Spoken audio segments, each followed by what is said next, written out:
Bueno, pues de vuelta después de la publicidad, yo les dije que iba a arreglar los papeles, me iba a organizar y todo, pues, tanto que ya lo tengo hasta las invitadas que están aquí ya sentadas con nosotros y no lo había dicho ni siquiera en la presentación, porque vamos a hablar del Marbella Fest, ¿no? Este festival polivalente que tenemos este fin de semana aquí en nuestra ciudad, desde el viernes y sábado. Y vamos a tener aquí a dos de las que van a subirse a ese escenario ahí en el Calvario, junto a la ermita, ese sitio que se ha buscado, como decimos, por parte de la Delegación de Juventud, y que van a ser nada más y nada menos que vale, digo de broma, Davinia Escalona y Marina Jiménez. Muy buenas. Buenas, ¿Qué tal? Muy bien. Que estabais muy nerviosa ahí, ¿eh? ¿Cuántas entrevistas has hecho tú ya, Davinia? Pues desde los 12 años que lleváis grabando, imagínate, o antes, incluso y tú, Marina, antes. que has estado en un programa nacional, esto es poquita cosa para ti. Ya, bueno, pero uno no se termina de acostumbrar. Bueno, pues las dos que vais a participar en este certamen, este festival que quiere dar visibilidad a artistas locales, pero también tocando distintos géneros. Bueno, contadme un poco qué vais a hacer, qué vais a presentar. Empezamos por Davinia. Bueno, pues yo voy a presentar pues los temitas así que hacemos normalmente, un poquito de flamenco fusión. La verdad que este festival pues también te da, porque cuando trabajamos en los bolos pues siempre es un poco más movido, ¿no? Un poquito más de rumba sevillana, y este festival pues se hace también para enseñar también un poco al público lo que llevamos dentro, ¿no? Pues temas así más caramelos, temas que no son para bailarlos, sino simplemente para escucharlos. Y gracias, ¿no?, al ayuntamiento pues tenemos esta oportunidad pues de mostrar pues nuestra forma de sentir la música, ¿no? Bueno. Aparte de todo lo que llevamos haciendo. Que a mí me han mandado el currículum, tu currículum. Verá tú a ver lo que va a soltar. A ver qué va a soltar. Bueno, va a soltar. Cantadora de Marbella, se dedica Sí. también a una amplia experiencia. Con 12 años empezó su trayectoria, participó en Veo Veo, en karaoke de Telecinco, y empezó cantando por Pantoja. Te voy a poner con Pantoja. Es que yo la vena folclórica la tengo. Ahí está. También participó en multitud de concursos de karaoke, pero no quiero soltar que es peluquera, que lo tenía que soltar. Como por los pelos. No, sí. Es peluquera y bueno, como todos los artistas, ha tenido que trabajar en un montón de sitios. Pues sí. También has tenido que trabajar en la hostelería. También. Yo la verdad que es que mis padres me hicieron muy trabajadora, entonces a mí me da igual lo que me echen. Ahora soy la reina del mocho. Que no pasa nada. A ver, yo lo que sí soy es artista. Eso es, para mí eso es lo que me mueve, ¿no? Es lo que me hace sentirme bien. Pero bueno, pues por circunstancias, pues una tiene familia y después de la pandemia ya una no se fía a dedicarse solamente a lo que es el tema musical, ¿no? Me encantaría dejarlo todo y dedicarme al tema de la música, pero bueno, es algo que se está barajando y a ver. Bueno, tengo por aquí, sale. Eso sí, que le da no solo a la copla o al flamenquito, también le das al pop. Sí. La canción ligera, de hecho yo lo que has comentado... Ligera, uy, ¿verdad? Sí. Somos antiguos, canción ligera. Hombre, es que yo soy del 81, vamos a ver. Es que eso es... Sí, pero es verdad que yo los concursos que te han nombrado cantaba por la Pausini. O sea, yo gané el concurso, el del Veo Veo fue Amores Extraños de Laura Pausini, y en Telecinco el de Marcos ha marchado. O sea, te imagínate. Y después hice ya los demás karaoke, pues ya era modo folclore. Rocío Jurado, Isabel Pantoja, hasta por Pimpinela, fíjate. No. Fíjate. Bueno, pero tú no vas a hacer karaoke, tú ya vas a sacar tus cositas propias ya. Bueno, tengo ahí un proyecto que están los niños que están por ahí detrás, me meten mucha caña, porque es verdad que hay un proyecto ya de hace 2 años, ya está todo masterizado, ya está todo terminado, solamente falta el videoclip, que bueno, pues estoy ahí a ver cuándo empezamos. Ajá. Para lanzarlo. Que vendré a contártelo, claro. Hombre, por favor. Es que yo le he planteado, ahí va la maldad de uno, que haga una performance, haga una permanente mientras nos canta. Sí. Pues escúchame, eso estaría maravilloso. Pues mira. Ya que se hace de todo. Puede ser una cosa nunca vista. Sí, no, desde luego. Bueno, no te digo, que cuando yo estaba trabajando, bueno, en todo sitio donde yo estoy trabajando, siempre estoy cantando, siempre.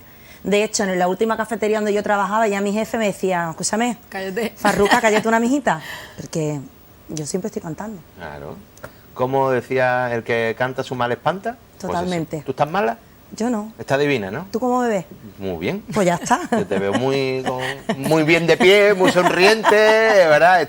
Pues claro, parece el aspecto de alguien muy saludable. ¿De verdad? Una niña de 25 años, ¿no? Más o menos. Sí. Pues ya está.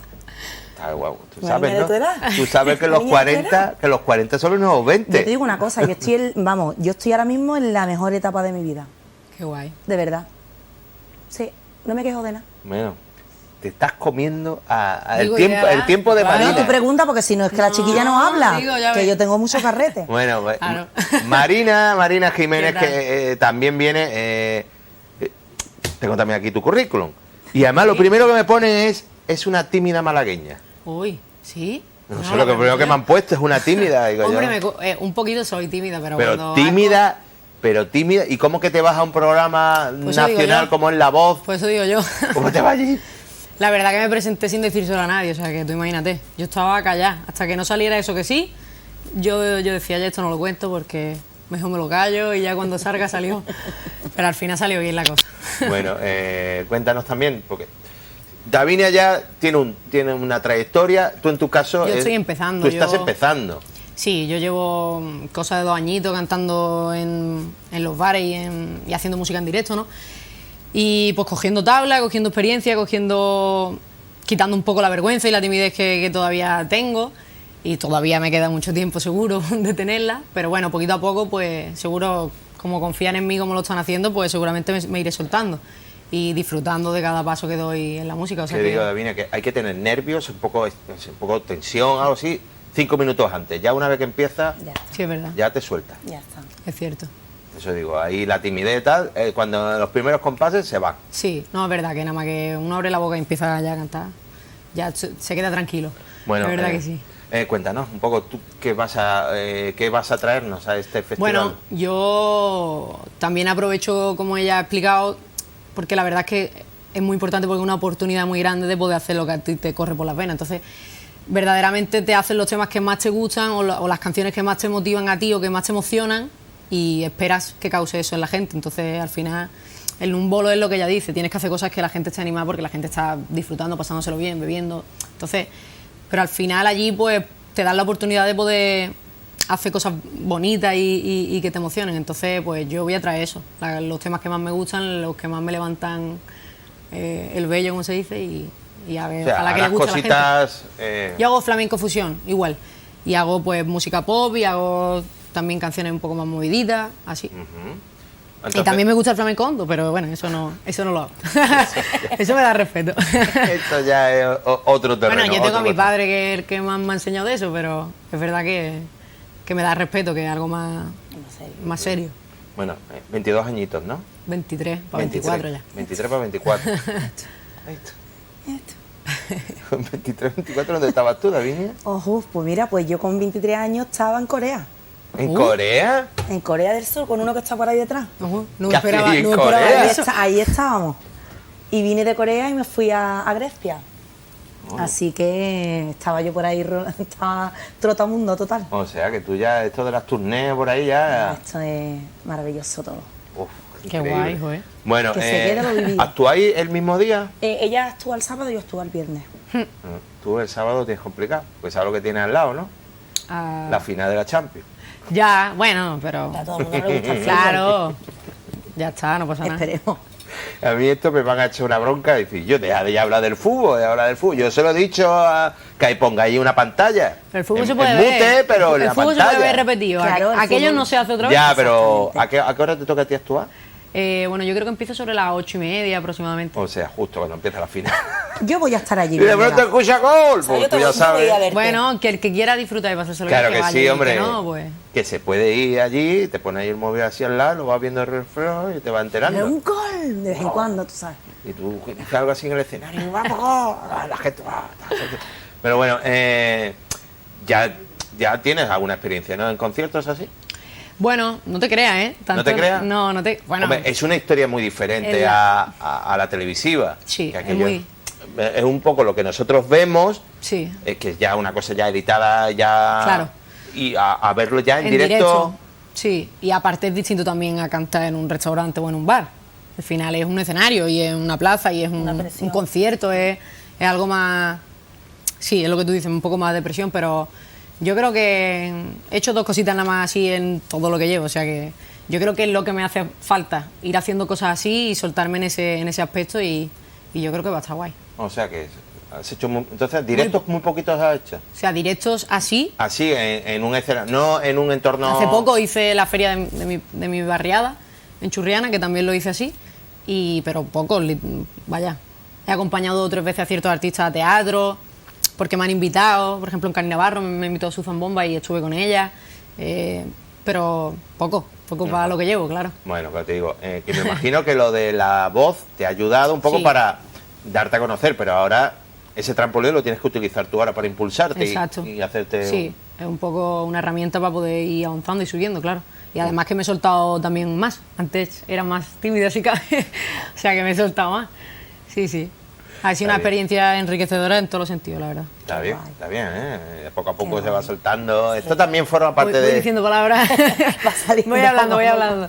Esto poco a poco forma también parte del entrenamiento de los artistas, ¿eh? Sí. Que las entrevistas y demás. Aunque yo os digo aquí que el formato no son entrevistas así como muy...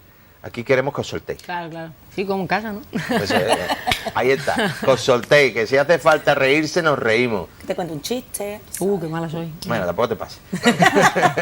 Soy malísima. No, bueno, ¿por dónde quieres empezar? Tu primer tema, con el que quieres abrir. Bueno, lo cuento, ¿no? Hombre, claro. No pasa nada. Pues vamos a abrir con un tema de La Niña Pastori, que es uno de mis favoritos, que se llama Ya no quiero ser.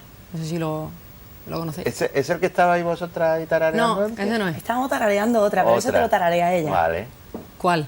Ya no quiero No, ser. ahora más, no. Vamos a ver, estos son cosas... Digo, ya me ha metido ella. No, estos son cosas que pasan aquí... Eso tienen que verlo allí, si no... Claro. No, pero digo, que yo no me había planteado que me cantarais algo aquí no, ahora en directo. No me lo había planteado, pero lo he visto. Y tú, que Davinia, se ve que ya de esto tiene muchas tabladas, más que una carpintería, más que leer el Merlí entero. Imagínate. Y he dicho, no, ponte cita por si acaso. Y digo, Ya. tú has abierto la puerta, pillado. tú has abierto la puerta, tú te tienes que meter dentro. Es que siempre me pilláis modo... Cada vez que vengo a una entrevista, si engarte algo. Y a mí, que no me cuesta trabajo pues nunca. fíjate, pues y ahora no te lo iba a preguntar. tú no lo ibas a hacer. Pues entonces yo se lo he dicho a la niña, digo, venga. tenemos que estar. ¿Qué me queréis hacer? Por Niña Pastori, ¿no? ¿Quieres un poquito? estrellito? Sí, venga. Quiero que me beses y a media voz decirte que te amo. Y háblame bajito, que nadie se entere lo que nos contamos. Quiero que me beses, que nadie se entere lo que nos amamos. Hoy quiero que me beses y a media voz decirte que te amo. Háblame bajito, que nadie se entere lo que nos contamos. Quiero que me beses, que nadie se entere lo que nos amamos. ¡Ole! Muy bien. Así en 0 coma, ¿eh? Ya te digo. Bueno, pues esto y más que van a tener este próximo viernes y sábado aquí en el Parque del Calvario. Arriba ahí, la ermita. Arriba la ermita y abajo para los niños. Sí. Arriba para los padres y abajo los niños. Además, este año es importante decir que hay barra con comida y bebida. Hombre, claro. O sea, que hay que consumir también. Eso es. Bueno, pues tanto Davinia como Marina, que mucha suerte. Gracias. A ti que te salga lo que está a puntito de Está sacar. puntito de caramelo, a ver. Pues eso, que salga ya y que la gente lo escuche. Ojalá. Y a ti, Marina, pues que mucha suerte. Ahí vamos, remando. Y que sea esto el comienzo de una carrera prometedora. Ojalá que sí. Ya sé que está muy duro, muy complicado, muy difícil, Pues sí, que verdad. hay mucha gente, pero Bueno, cada uno tiene su hueco, ¿eh? eso es, poco a poco Claro. y ya está. Bueno, pues mucha suerte. Muchas gracias. Muchas gracias Muchas a las dos, de verdad, en gracias, serio. Lina. Que ha sido un placer teneros aquí. Gracias. En este sofá, como digo, y habéis puesto también ese toquecito de arte. Vale. Nosotros que ahora nos vamos a ir a recordarles en concreto una conferencia que hemos tenido en el Casino Recreativo Marbella. Así que nos vamos para allá y después vamos a hablar de cremas solares.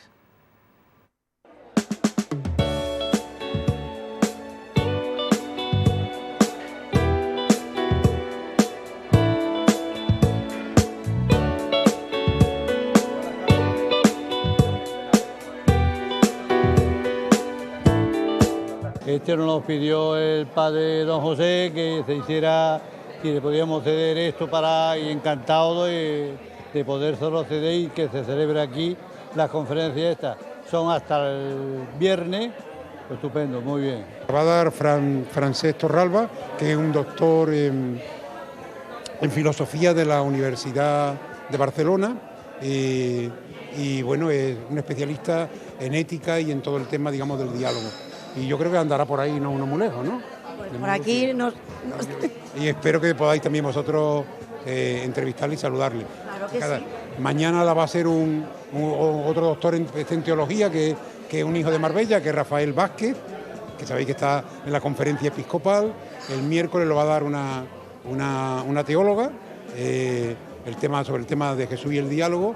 El jueves lo da otro teólogo del Centro Teológico de Málaga, Francisco Castro, y el viernes viene el obispo de Solsona, el nuevo obispo de Solsona, don Francisco Cases, que es también un filósofo y un teólogo de primera magnitud. Es decir, que el nivel es súper.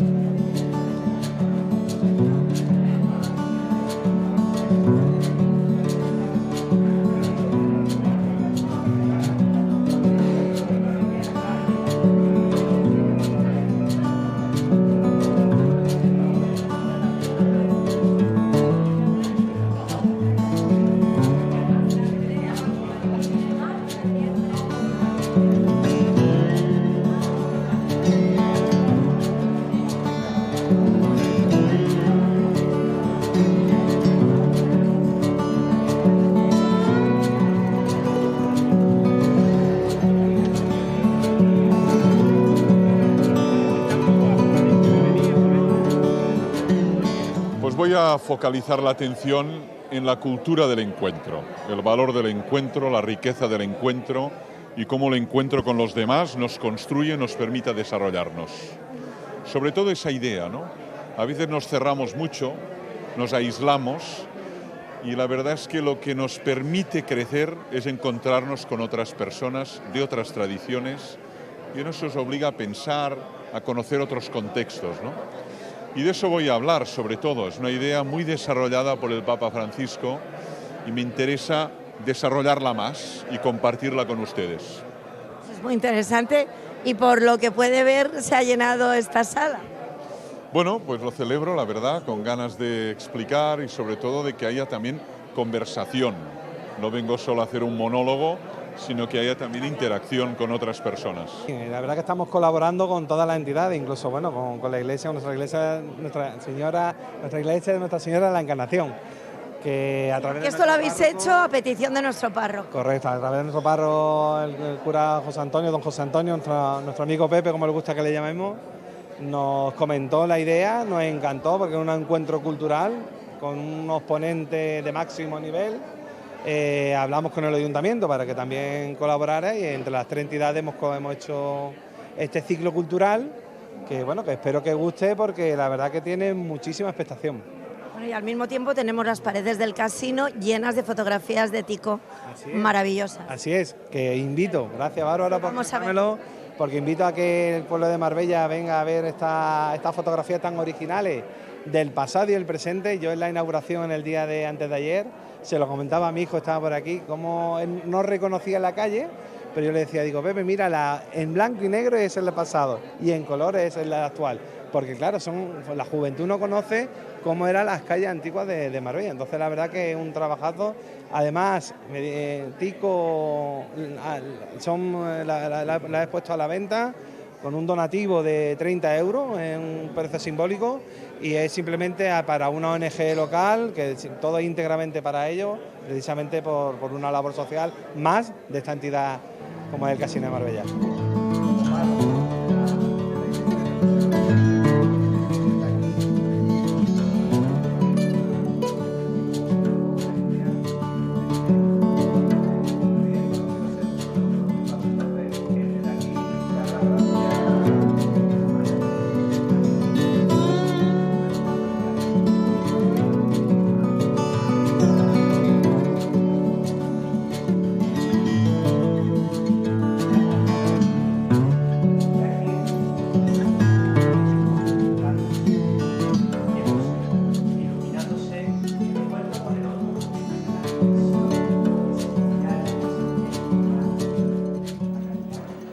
pues después de esa conferencia que hemos tenido en el Casino Marbella, nos vamos a hablar ahora de cremas solares, precisamente un tema que ahora tiene mucha vigencia, ya que empieza a apretar el calor, nos vamos a la playa y siempre sabemos que es fundamental tener protección de cara a la exposición al sol. Bueno, pues desde la OCU yo creo que ya es habitual, lo hacen todos los años, hacen como un ranking de las cremas y demás, pero también hace su guía de compra. Bueno, para hablar de eso precisamente vamos a hablar con el delegado de la OCU en Andalucía, José Carlos Cutiño, que ya nos ha atendido en otras ocasiones y hemos hablado de otros temas, pero hoy nos toca las cremas solares. José Carlos, muy buenas.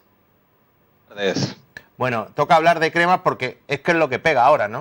Empieza ya el calor y hay que ir a la playa, a la piscina y demás. Con el calor ya se puede decir lo de que el verano ya llegó, aunque estemos todavía en plena primavera, pero es verdad que ya tira mucho. Aunque es verdad que la protección solar hay que utilizarla no solo en verano, hay que utilizarla durante todo el año, especialmente quien tiene pieles más sensibles, más delicadas o quienes van a tener periodos de exposición prolongada, porque ya sabemos cómo se las gasta el sol sobre nuestra piel, ¿no? Bueno, vosotros, yo creo que ya es habitual, ¿no? Lo hacéis creo que todos los años, sí. Un poco ese ranking de cuáles son las cremas. No sé si tenéis en cuenta o qué es un poco, sería calidad-precio o cuáles son las más eficaces. Contadme un poco los criterios que tenéis cuando hacéis esta selección de las cremas solares, tanto de farmacias como las que podemos encontrar en una gran superficie, en un supermercado.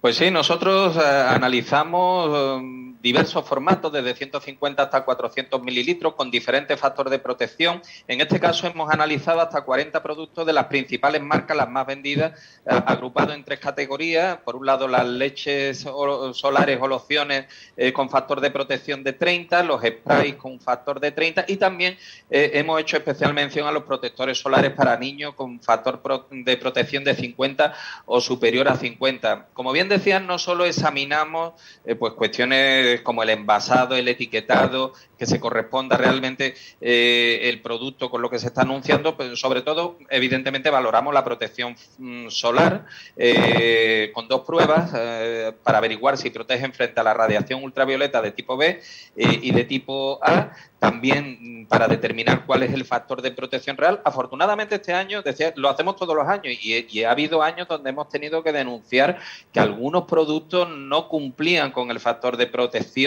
aplicando los test que están establecidos por la Unión Europea. Ahora podemos decir que sí, que afortunadamente todos cumplen y también hemos hecho test de uso, es decir, hemos puesto a 30 voluntarios a usar cada uno de los productos en sistema de doble ciego, es decir, sin saber qué producto están utilizando y que nos han dado a conocer pues opiniones sobre la comodidad del envase, la facilidad de extensión, el color que deja en la piel, la rapidez de absorción, el tacto, el perfume. Todo esto va en un cuestionario que sirve para tener al final una valoración global que también incorpora factores, como decía, de etiquetado, de composición y de impacto ambiental incluso.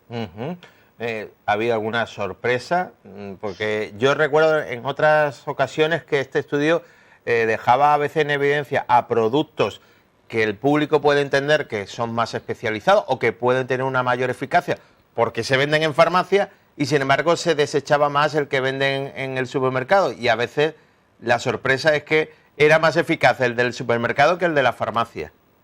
Evidentemente nosotros, como digo, tomamos productos adquiridos a través de distintos canales de distribución, desde grandes superficies, por supuesto también de venta en farmacia. Al final el canal de venta no tiene por qué ser una garantía, ¿no? A veces incluso se utiliza como un subterfugio pues, para establecer un determinado nivel de precio, para aparentar una determinada garantía, ¿no? A nosotros nos preocupaba mucho, yo decía hace 3 años, bueno, pues cuando tuvimos esos resultados donde cuestionábamos la veracidad del etiquetado en cuanto al factor de protección. Esto afortunadamente ya no nos lo encontramos, existe ya consenso sobre los test, las pruebas que deben determinar el nivel de protección y afortunadamente no tenemos sorpresas. Sí es verdad que nos encontramos con que determinados productos aparentemente baratos o que se pueden comercializar a través de esas cadenas comerciales, incluso a través de cadenas discount, ¿no? Es uno de los casos que se nos suele dar siempre, pues tienen una excelente calidad. Oye, pues tenemos que decirlo, ¿no? Y como nosotros a la hora de determinar, nosotros siempre seleccionamos lo que es una compra maestra, bueno, pues resulta que si tenemos en cuenta la calidad y el precio, pues a lo mejor puede ocurrir que el producto que OCU considera mejor para el consumidor por esa relación, pues termine siendo el correspondiente a una cadena comercial, no a un producto vendido en farmacia. Pero bueno, esto al final son las realidades del mercado, no es nada que nos inventemos. Uh-huh.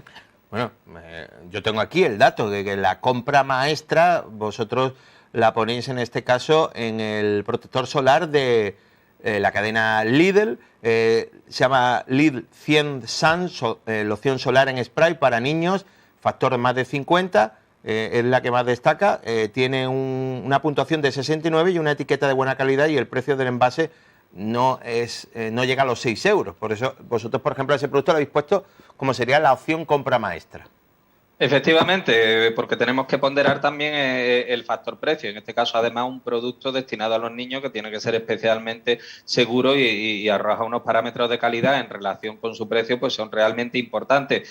Luego es cierto que nos encontramos con otro tipo de productos en otros niveles de precio con una puntuación, digamos aquí el producto que al final ha tenido mejor puntuación a efecto de calidad, que ha sido el Biotherm Water Lover Sun 1000, con una protección solar de 30, que ha alcanzado una puntuación de 70 sobre 100. Bueno, en este caso el precio del envase es de 20,85, ¿no? Es decir, realmente aquí nos encontramos con todo tipo de marcas, todo tipo de canales de distribución. Lo importante es que al final sea el producto que mejor se adecúa a las características de nuestra piel y que además ven acompañado de, bueno, siempre nos fijamos además en las instrucciones de uso, que son las habituales y que permitan al final proteger nuestra piel, que es de lo que se trata. Bueno, yo tengo aquí, por ejemplo, una guía que habéis tenido en vuestra página web.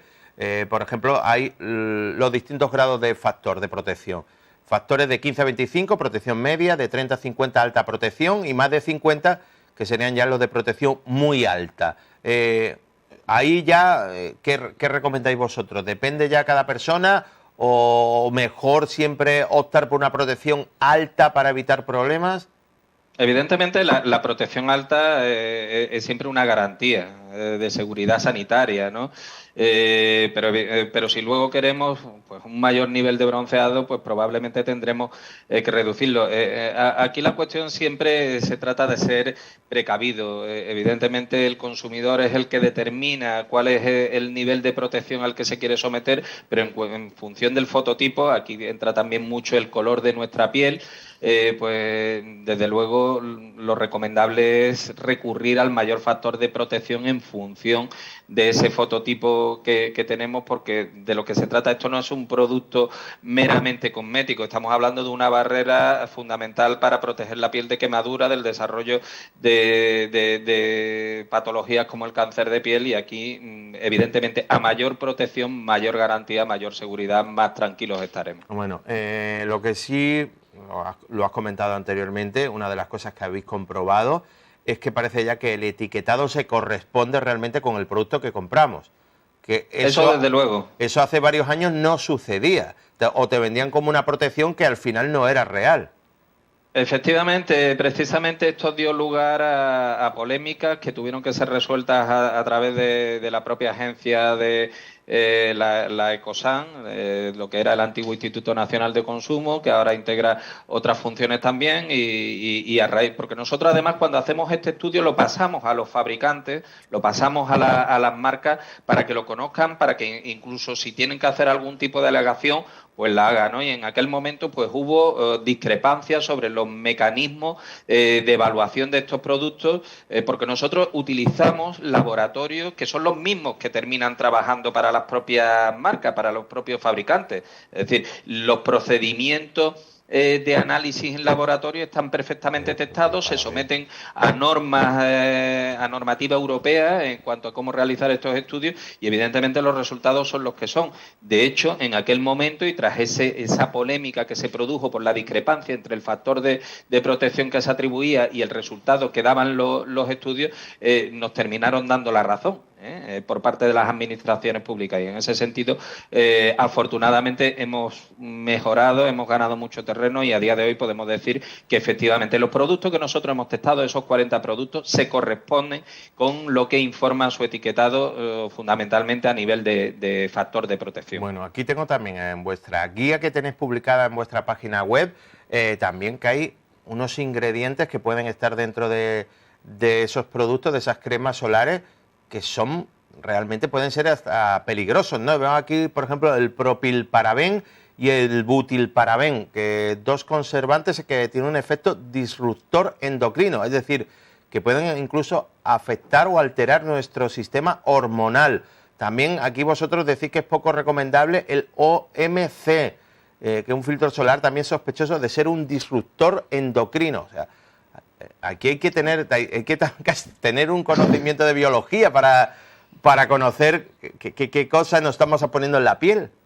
Evidentemente nosotros tenemos en cuenta a la hora de hacer ese análisis, tenemos en cuenta todos los componentes, incluso tenemos en cuenta la presencia de determinados ingredientes que son distintos de los filtros solares, como pueden ser conservantes, antioxidantes, quelantes, algunas fragancias que pueden tener no solo un impacto sobre nuestra salud, sino también un impacto sobre el medio ambiente. Es verdad que estos productos son productos que están permitidos, pero no es necesario muchas veces que aparezcan en la composición y de hecho si pueden tener cualquier tipo de efecto secundario o efecto clínico, pues lo suyo es que no se incorporen. Evidentemente esto termina penalizando la puntuación.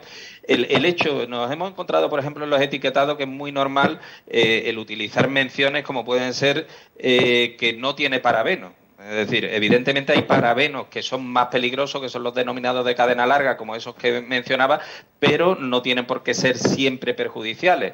Incluso en determinadas concentraciones pues son perfectamente legales y seguros. Es decir, que aquí evidentemente no puede salir un producto al mercado que no cumpla con las especificaciones y ya luego dentro de lo que está permitido pues podemos establecer niveles, digamos, de lo que nosotros entendemos que puede ser más o menos recomendable, pero siempre dentro de esas horquillas de seguridad. José Carlos, también estoy encontrando aquí una etiqueta Ecolabel, Ecolabel, eso también es el que veamos esa etiqueta puede ser una garantía aún añadida de que ese producto hay ciertos elementos que no van a estar en su composición.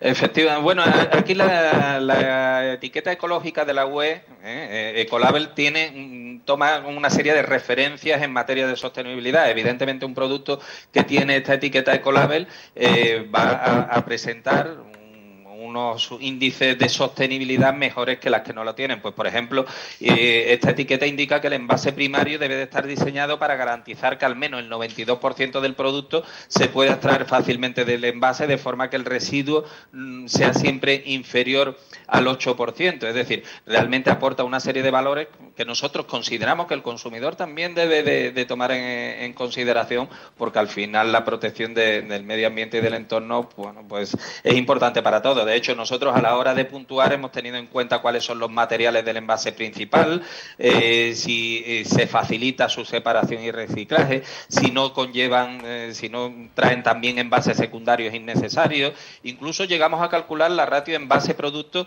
para dar mejor nota a los envases ligeros que dan cabida al máximo de contenido, porque al final son menos residuos que tratar. Bueno, son, digamos, valores secundarios al valor principal que puede buscar el consumidor, que es al final un producto de calidad, un producto que le proteja, un producto al mejor precio, pero que además que sea un producto que perjudique en la menor medida posible a nuestro entorno.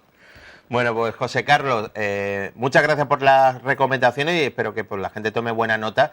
Y eso sí, que siempre llevemos la crema solar. Luego también les recomiendo que entren en la página web de la OCU, porque hay otras recomendaciones, ya no solo de ponerte la crema, sino cómo te la tienes que poner, cuándo te la tienes que poner, porque muchas veces llegamos a la playa, nos la ponemos lo primero, muy bien, y ya después nos olvidamos. no, hay que ponérsela de una forma periódica. Y eso lo pueden encontrar en la página web de la OCU. José Carlos Cutiño, muchas gracias. Gracias a vosotros, un placer, buenas tardes. Hasta luego. Bueno, pues vamos a seguir hablando con más invitados, y en este caso con una persona muy conocida aquí en la ciudad, pero no solo por su vertiente política, que la tiene, pero yo creo que viene a hablar de su gran pasión, que es la historia. Pepe Bernal, muy buenas. Buenas, Enrique. Porque eres más historiador que político. Lo de político así ahora. Bueno, soy historiador, estudié historia, soy profesor de historia y me gusta investigar todo lo relacionado con la historia y principalmente con Marbella, ¿no? Y sí, bueno, político también he sido toda la vida, no hace falta estar en las instituciones para ser político, ¿no? Porque además yo creo que cuando uno termina en las instituciones ejerciendo de político es porque ya arrastrabas algo de la política en tu ámbito privado, ¿no? Y el de lo más allegado. Bueno, vienes a hablarnos de tu último trabajo, de tu último, vamos a decir, investigación, que vas a hablar de un periodo muy concreto, de 1808 a 1814, que si nos ponemos un poco a hablar es el periodo en el cual Fernando VII sale de España, más o menos, y hay un poco la disputa entre... Bueno, ni siquiera hay disputa, no, porque está, en este caso, Napoleón, que intenta de alguna forma traemos, ¿no? Es el momento de la pepa. Del 1808 al 14 es esos 6 años de la invasión, ¿no? De este libro que tienes tú aquí, que es el que hemos publicado, y esa invasión de los franceses en España, pues lo cojo yo como coyuntura. Que más que invasión, que fue casi un paseo. Bueno, sí, una entrada de... Bueno, fue paseo inicial, después no tanto, ¿no? Después ya no tanto. Después fue una guerra que duró 6 años. Y nos encontramos que Marbella, que está en el sur peninsular, pues fue clave como ciudad, fue clave como población y fue clave como un elemento esencial para cubrir y defender lo poquito que le quedaban a los patriotas, a los, en este caso, seguidores de Fernando VII, contra los franceses, contra el gobierno francés, que era de José Bonaparte, que era el hermano. Bueno, y en el libro hacemos ese relato. Cómo era Marbella en el 1808, cómo asumimos la invasión francesa, cómo se defiende Marbella de los franceses, que es un lugar clave donde hay episodios épicos, uno de ellos el asalto del fuerte de San Luis, de ese castillo de San Luis, que está actualmente un trocito de ese edificio todavía dentro del Hotel del Fuerte, que ahora se está rehabilitando. Como aquello fue un momento épico, quizás sea el momento más destacable por la gran defensa que se hizo, conocido nacional e internacionalmente. Luego, la etapa de gobierno afrancesado, con un control francés de Marbella, llegamos a tener documentación para poderlo atestiguar. La salida de los franceses, y cuando salen los franceses, que es en agosto del 1812, ya se había aprobado la Constitución de la Pepa, y entonces Marbella tiene la oportunidad de tener el primer desarrollo liberal en su estructura de gobierno y en otras políticas también relacionadas, ¿no? Se plantea la Constitución, se hacen las primeras votaciones de la historia de nuestra ciudad, tenemos al primer alcalde, que además se llamará alcalde, hasta entonces eran los corregidores los que gobernaban el municipio, primer alcalde electo. Unas elecciones censitarias, que quiere decir que votaban muy poquitos del municipio, y esos poquitos que votaban, además, pues tenían bastante patrimonio, eran los acaudalados, y por supuesto, hombres, ¿no? Las mujeres estaban fuera de cualquier tipo de uso público, ¿no? Y esa es otra de las anécdotas que nos encontramos dentro del libro, ¿no? Cómo fueron esas primeras elecciones, ese primer alcalde, Manuel Martínez, y nos encontramos ya la confrontación ideológica entre los conservadores y los liberales en esos años. Cómo se abraza la Constitución, y por los mismos elementos oligarcas que abrazaron la Constitución, que le llegaron incluso a nombrar a la actual Plaza de los Naranjos, Plaza de la Constitución, pusieron una lápida, hicieron copia de las constituciones y abanderaban ese momento liberal, pues a la huerta de Fernando VII, pues abrazaron el absolutismo, rompieron la lápida de la Constitución y culparon a esas nuevas brisas liberales de los males que había en ese momento en el país, ¿no? La verdad es que es un compendio donde yo aporto, ordeno estudios que ya se han realizado, artículos periodísticos, cuestiones que yo tenía internas, y además lo complemento con mucha información inédita, entre ellas algunas que están en los archivos franceses, como en el archivo de la Legión o en el archivo nacional francés, que nos vale para tener una visión de los hechos desde los dos ámbitos. En la parte de la guerra tenemos la visión de la defensa de Marbella contra los franceses, contada por los españoles, determinados informes del Archivo Histórico Nacional de aquí, o incluso los relatos posteriores que incluso se llegan a contar en las propias Cortes de Cádiz. También las memorias de aquellos que eran actores principales en las formaciones militares españolas, pues la confrontamos con exactamente lo mismo, pero por parte de los franceses. Consultamos los documentos que se encuentran en el Archivo Histórico de Francia, elementos en otros archivos franceses y las memorias de soldados franceses. Uno de ellos era el general, uno de los generales que comandaba las tropas con artillerías para el asalto definitivo al fuerte de San Luis, que es el gran momento épico, porque ahí se quedaron unos cuantos españoles defendiendo Marbella durante meses, contra cientos, me atrevería a decir que hasta a lo largo de esos meses, contra miles de franceses, unas pocas decenas de españoles estuvieron defendiendo el fuerte Marbella, y lo que era muy importante, estuvieron defendiendo un elemento que hubiera dejado totalmente libre el corredor de la costa hasta Cádiz, y quizás los derroteros de la guerra hubieran sido otros si no lo hubieran defendido aquellos, entre comillas, marbelleros de la época, ¿no? Aunque eran la gran parte de ellos serranos, de la serranía que habían huido y que habían hecho pues, partidas de tropas. Su sitio, su última parte inexpugnable fue ese fuerte. Ese fuerte, ¿no? Un fuerte prácticamente sin importancia, abandonado, con una partida muy pequeña de soldados que tenía el fuerte, porque era un elemento militar que ya no se le tenía ningún tipo de baluarte como defensa de la estructura militar de la costa.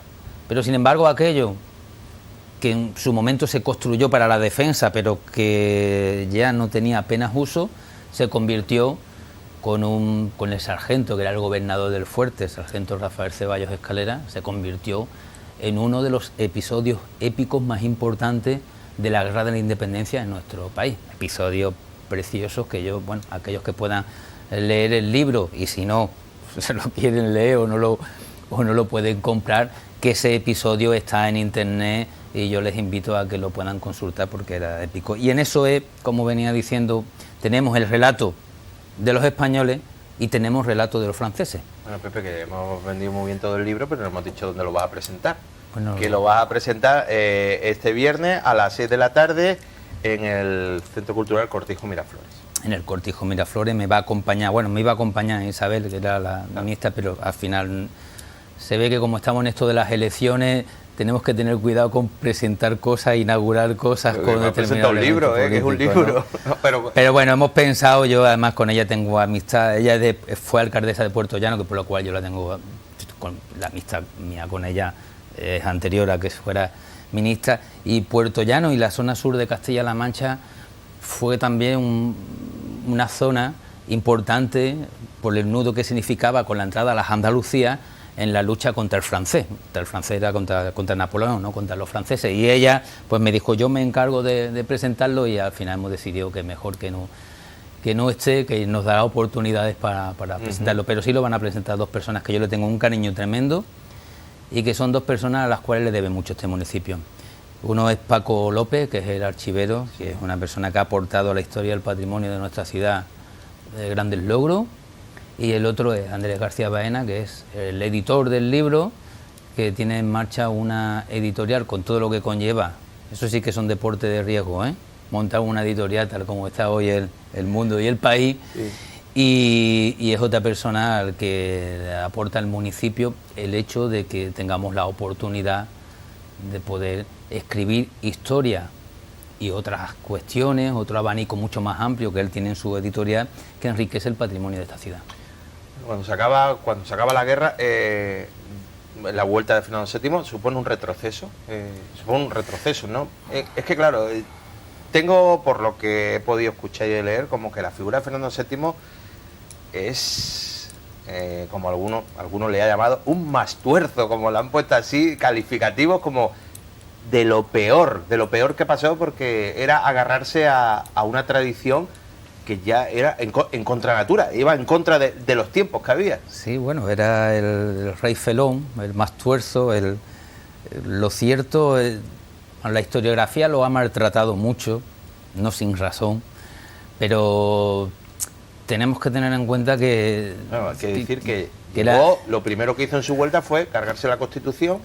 Sí, bueno, pero... Y tengo entendido que la Constitución de la Pepa, que a lo mejor no nos damos cuenta, pero creo que fue uno de los 5 primeras constituciones que hubo en el mundo. Sí, además una constitución muy avanzada para la época, pero tenemos que tener en cuenta también, como tú decías, que hombre, era el rey y era el centro del país, pero es que el rey lo asesoraba, y aquellos que lo asesoraban eran los que le decían que tenían que quitar del medio la Constitución y ese nuevo sistema liberal. Siempre planteamos los sistemas estructurales como algo meramente político, pero conllevaba mucho más. El liberalismo no solamente era un planteamiento de carácter ideológico en lo político o en el sistema de Estado o en el funcionamiento de las relaciones, también económico. El rey seguía estando en el centro.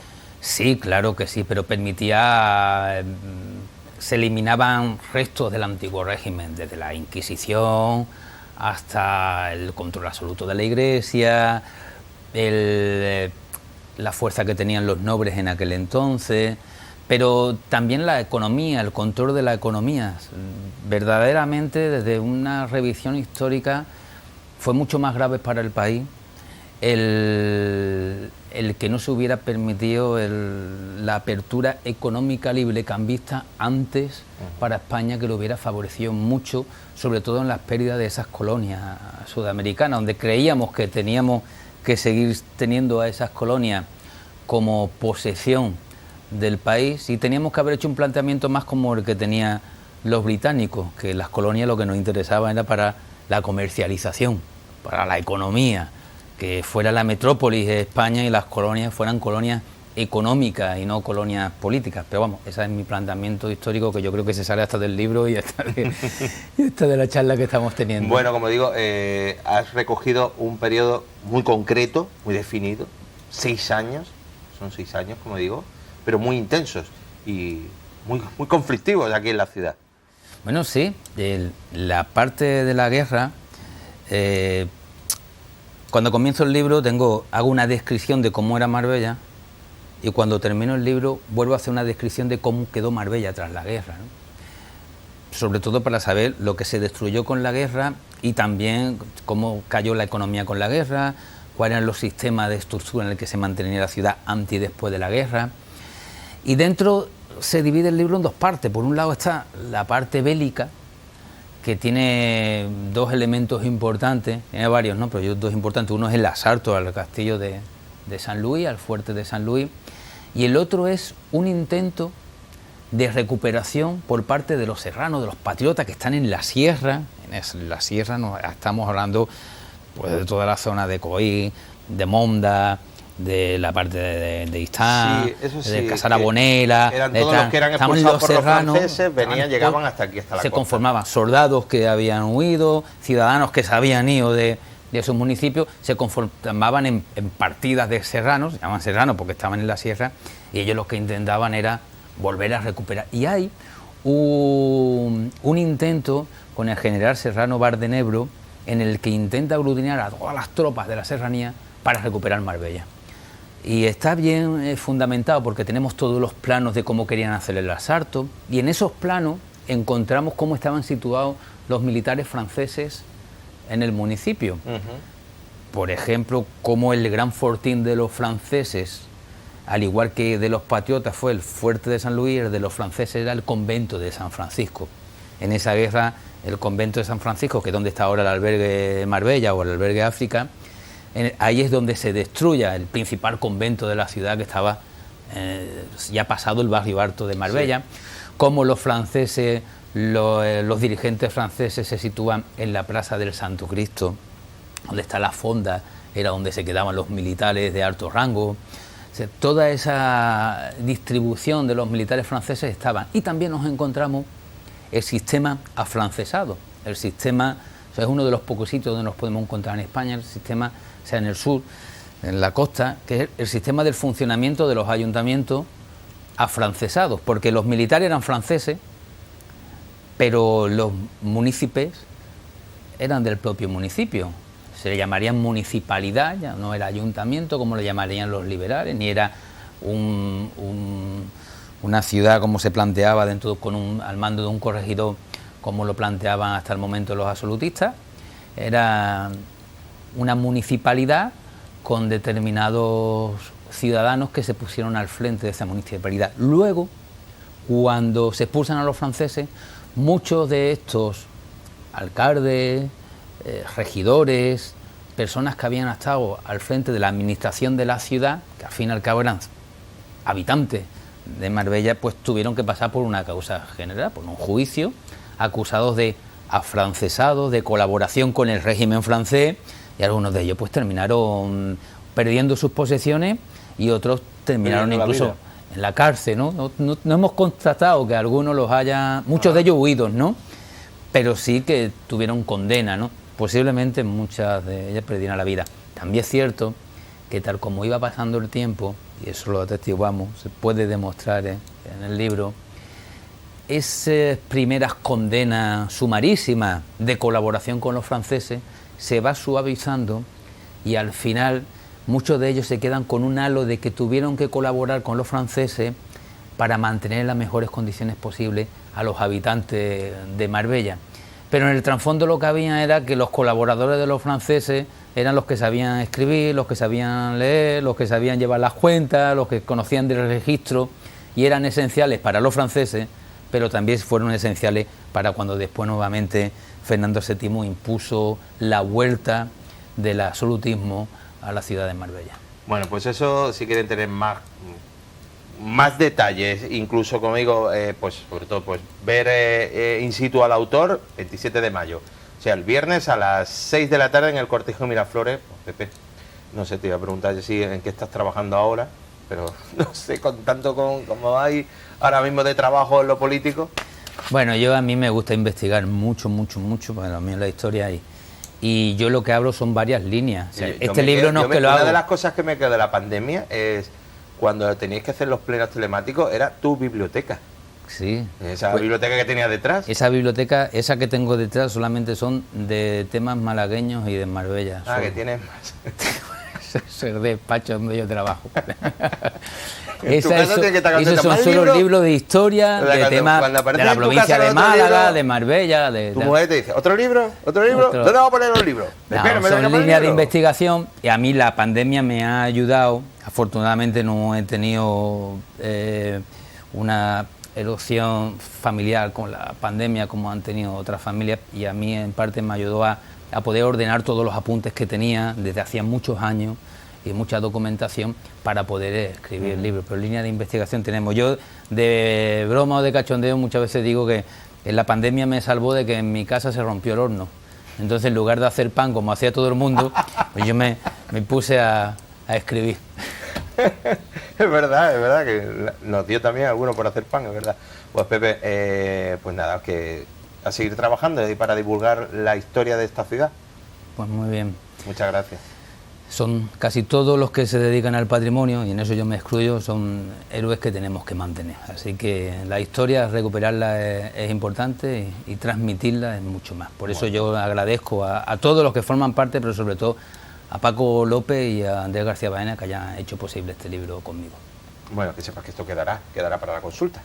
Y cuando pasen los años, pues ahí quedará ese libro para el estudio también. Nosotros que nos vamos un momentito cortito a la publicidad y volvemos enseguida, que vamos a tener también aquí ahora la oportunidad de hablar con unos alumnos que ellos tienen un plan de cómo Marbella puede mejorar la movilidad. Lo hacemos ahora.